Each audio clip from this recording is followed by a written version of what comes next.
Should you sell your house to Opendoor or any other iBuyer? By the end of this video, I'll let you make your own decision on that. First, what is Opendoor or an iBuyer? Opendoor is just an investment company that comes in, they buy your house, and then they relist it a couple of weeks later and try to make a profit on it. They are not flippers by any means. They might paint the house, they might change the carpet, but the margins are very small. So how do they make money on the sale if they just relist it a couple of weeks later? Well, one is that obviously they offer you a price less than what it's actually worth. Two is that they might actually offer you a good price, but behind the scenes, they'll knock it down. They'll say, hey, we need to replace something. We're not going to have you do it, but we need $10,000 off the sales price. They also might charge a fee that's higher than a regular commission for a real estate agent. What's the benefit for sellers though? Of course, there is a benefit, which is why they're being used.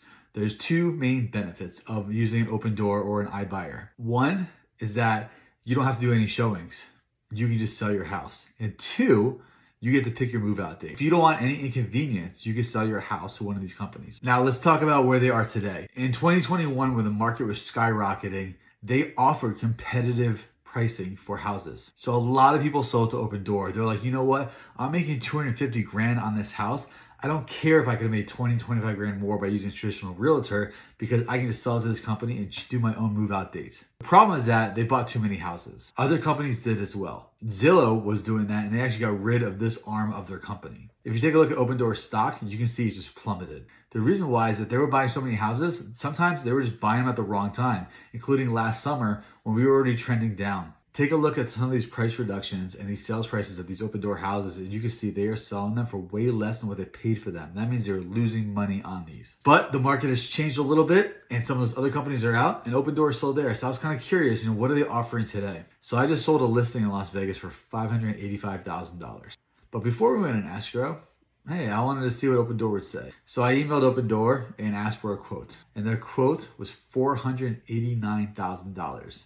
$100,000 less than what we actually sold the property for.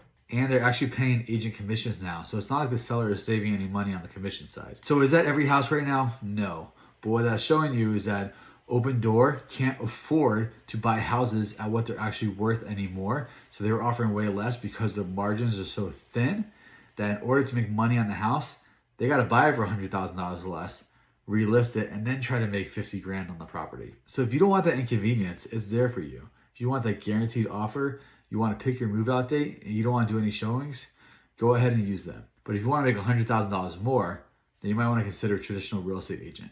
Which one are you going to use?